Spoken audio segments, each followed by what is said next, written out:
Welcome to Try It Tuesday, where we try out some products, tools, and maybe stretch them in ways that I haven't used them before. This particular Tuesday, I'm working with rice paper, and that's actually something I've worked with quite a bit. I quite enjoy my rice papers. So one thing I like to do with them is rather than cutting them, I like to actually tear them. But I wanted to give you a close-up look at the rice papers if you haven't used them before. So it is different than paper. It's different than scrapbook paper. It's different than cardstock. It's very flexible, more like a fabric, but it's not fabric. You can hear it. Sounds more like paper. And if we take a close look on the back, you can see all these beautiful fibers that are in there. So it almost is like maybe partial fabric, partial paper.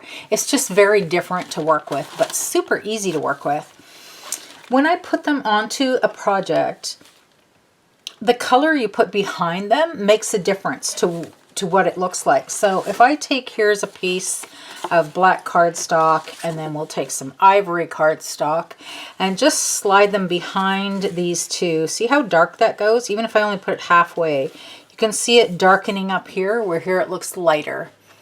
May not show a lot on film, but it certainly does in person, where if I put like this light color behind the squirrel, it shows up much brighter than if we slip the dark underneath there.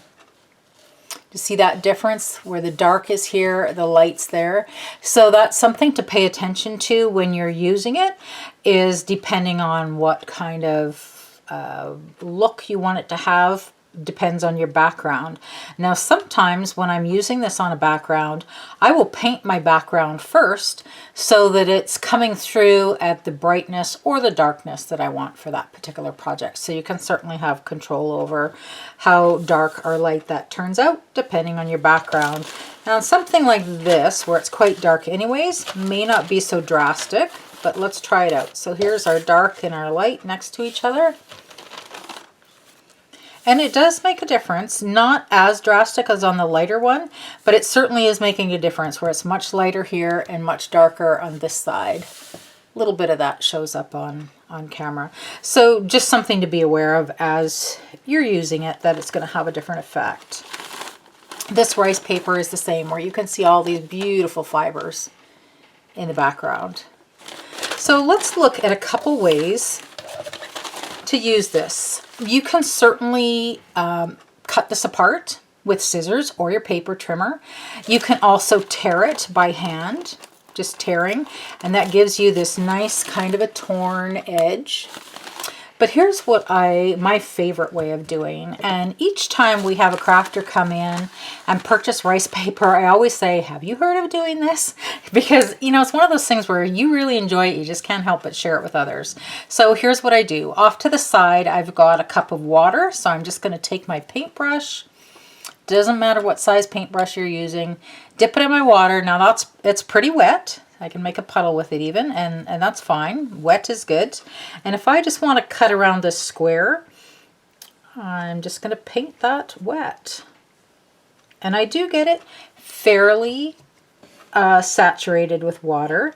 It's not dripping, and I'm not creating a puddle, but I'm getting it wet enough that it's wet all the way through to the back side.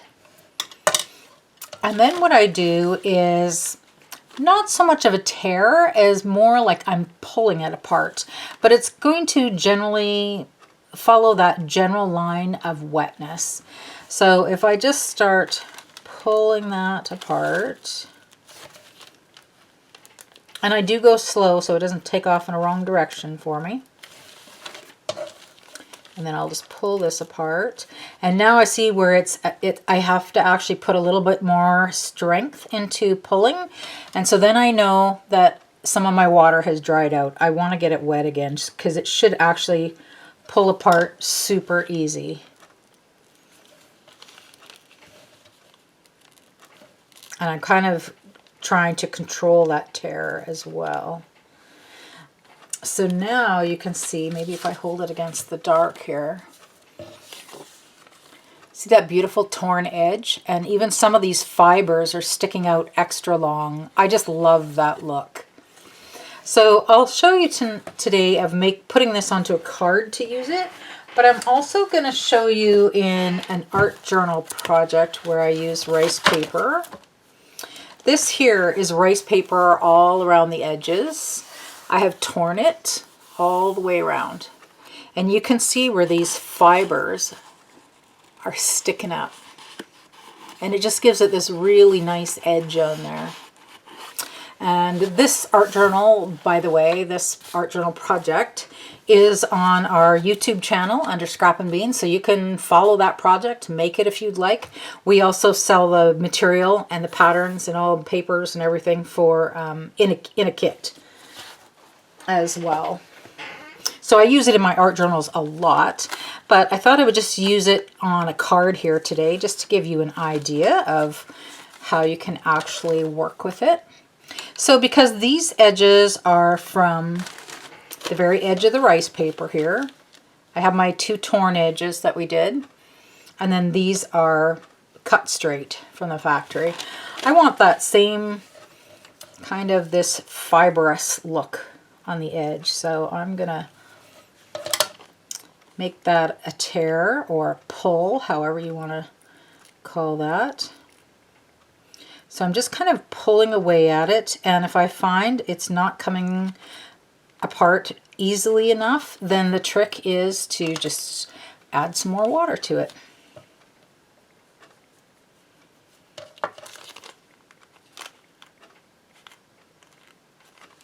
So I'm just pulling, I only have this thin edge to work with, so I'm just grabbing it with my thumbnail here and pulling a piece of it away.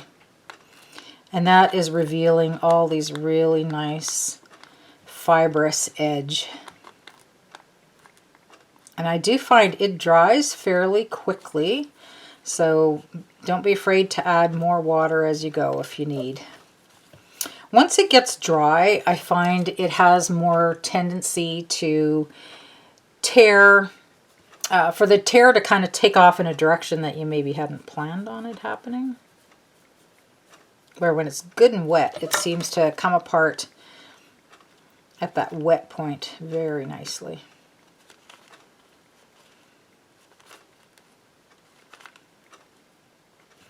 There, so now I have kind of this even border. Well, this side isn't so even. I guess I could take some more off there.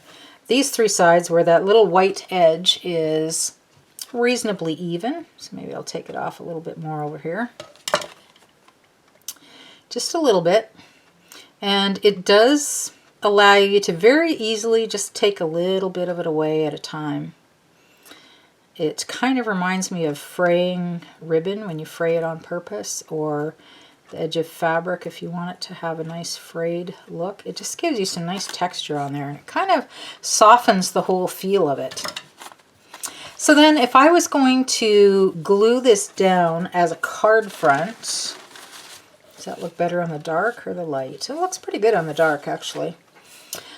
My favorite way of adhering this down, since I'm going to put something on the whole back, is to use this multi-matte, multi-medium, and this is the matte one, so it dries matte. It's not going to dry glossy. It'll dry matte, and I'm just going to smear that, paint it. It was kind of an old fuddy-duddy paintbrush here, because this is actually glue that I'm putting on. And, ooh, I put out a lot there. And I'm not going to go right up to the very edge, because I kind of like that look of the fibers hanging free.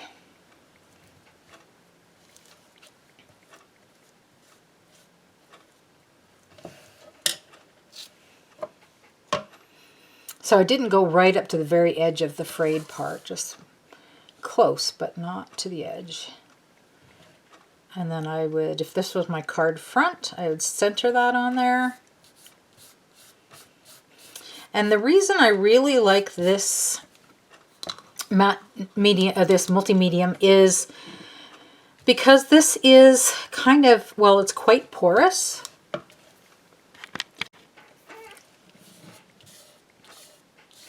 And because it's porous, if I was going to use a liquid glue, my concern would be that some of that fluid glue might seep through to the front. I haven't used it that way, so I don't know for sure that's what happened, but that is my concern. And when you use the multimedia mat, even if it were to come through to the front, or even if you brushed it right over top of the front, it acts more like a Mod Podge. So it would coat it, but it's not going to leave kind of that funny look like glue. It's not going to stay sticky like glue. In fact, we could just coat this, and let's just see what that does to it. And again, I'm not going to go right up to those frayed edges because I really don't want them to stick down. I kind of want them to be just adding some texture. It just adds a nice soft textured edge. So oftentimes these rice papers are used in like paper mache. Like you could cover an old vase with them, or a cardboard tube and decorate it. That's a very common way of using this because it's so bendable, right? And some people tear them up and use them as collage. So lots of ways that you can use the rice papers. I use mine a lot in art journaling. This is the first time I've actually used it for something like a card, but it's the same technique. So this is going to dry, and because it's because this is matte rather than glossy, it won't be a high gloss finish. It'll just be matte, but it will be coated, other than these very edges where I didn't put any. Now here I could see on this corner here where there's quite a bit of it is going to come up. So I'm just going to take some of my medium here and sneak that underneath that corner that wasn't sticking, and then we'll press it down again. And there we go. So as a beginning of a card, you could add some ribbon to it. You could add a little chipboard embellishment. You could add a sentiment to it.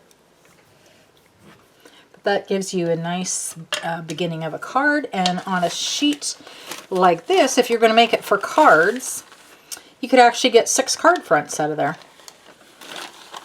All very fun to work with.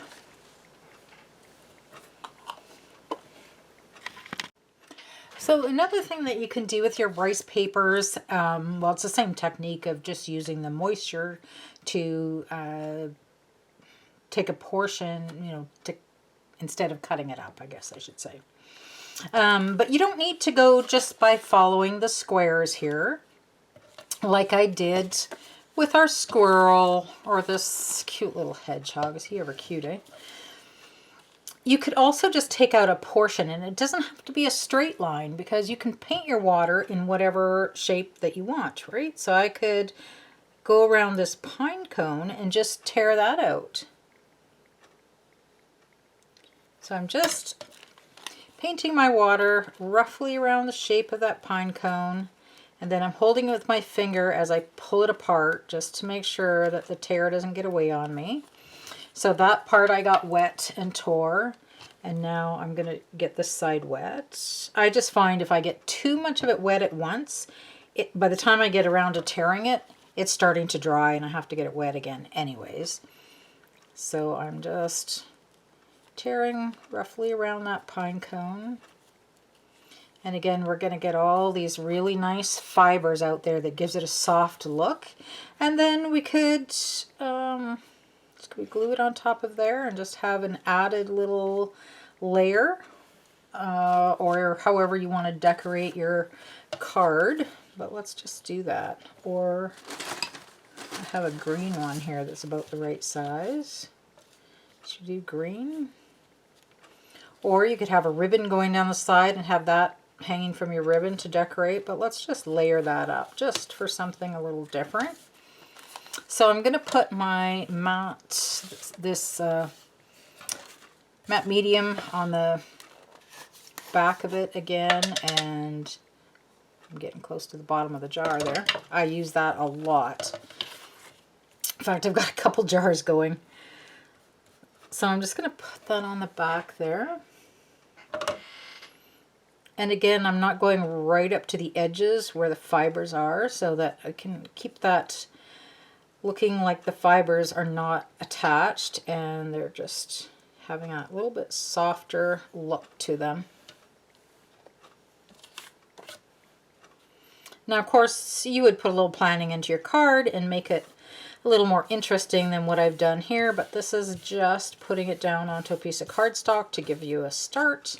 And I see where I didn't get enough of the medium here, so we'll just tuck it underneath. So it's very forgiving, right? There. And on the squirrel, I did a little experiment with painting that matte medium on top, and that's fine. You don't really notice a difference there. This one I'm going to leave it without putting that top coat on, and that's going to be just as fine.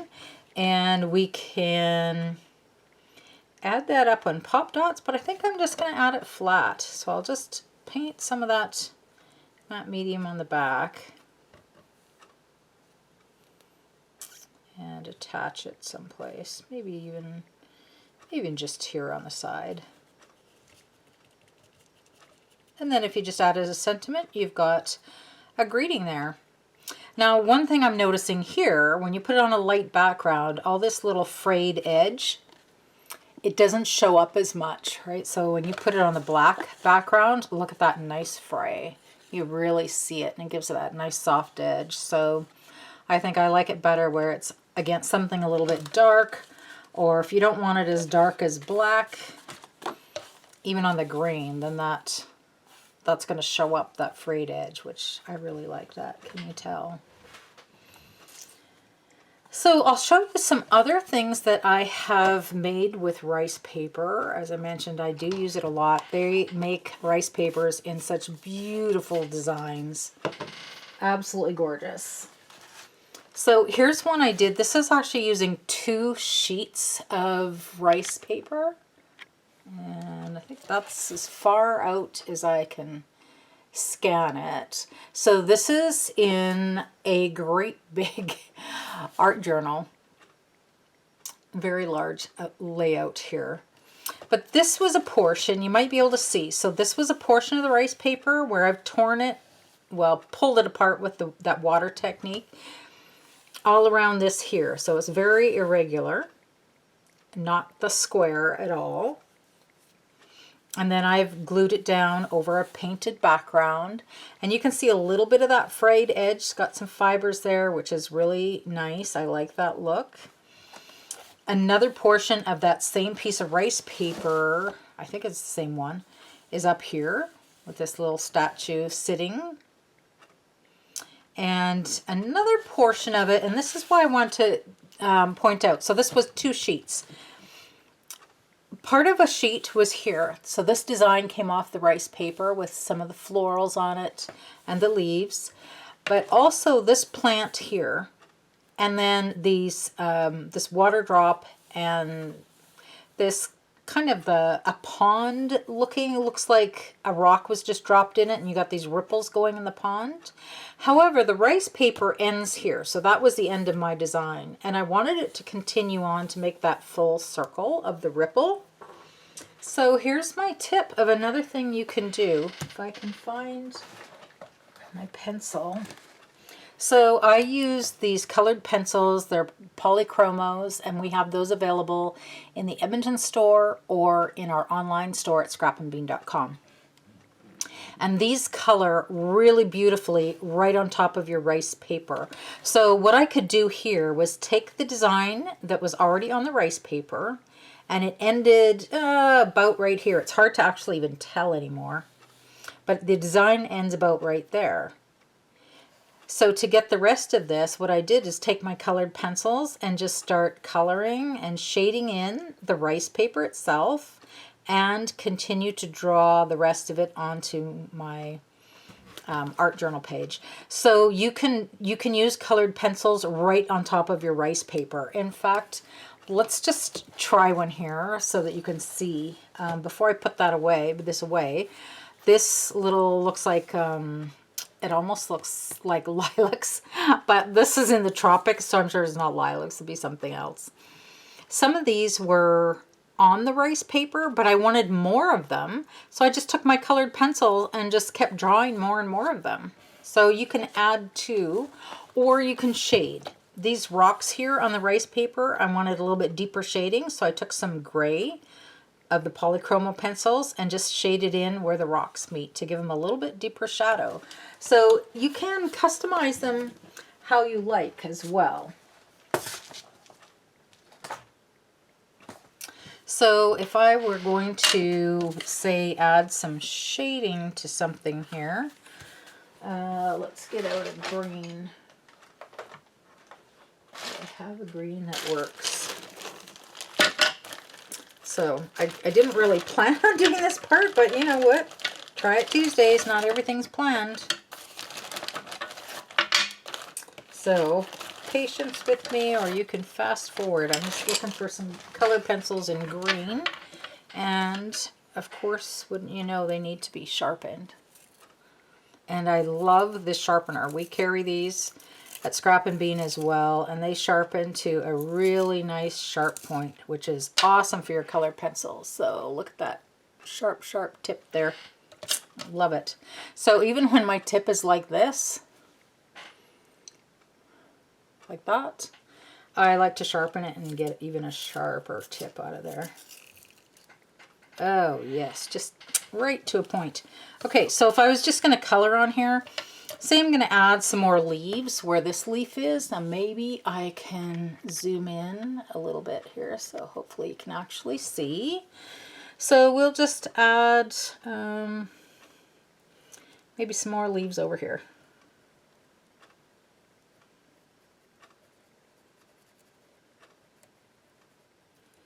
And a little branch vine connecting them. And maybe we'll do another one up here.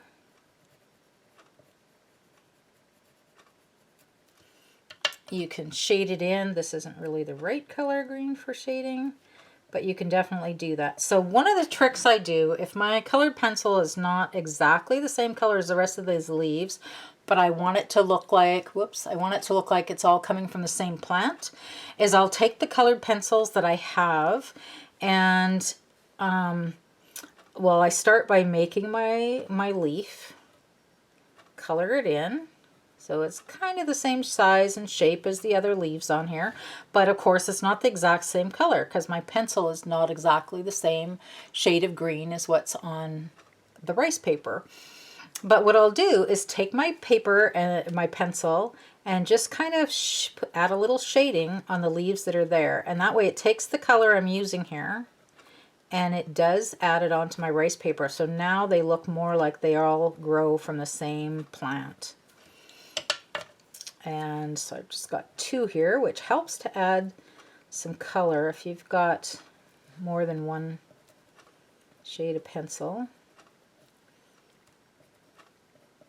And now those really look a lot more like all the leaves on here are coming off the same plant. So that's my little hint or trick to help it look very cohesive. So you can do colored pencils on them. You can actually put paste through on top of this as well. It takes to paste very nicely.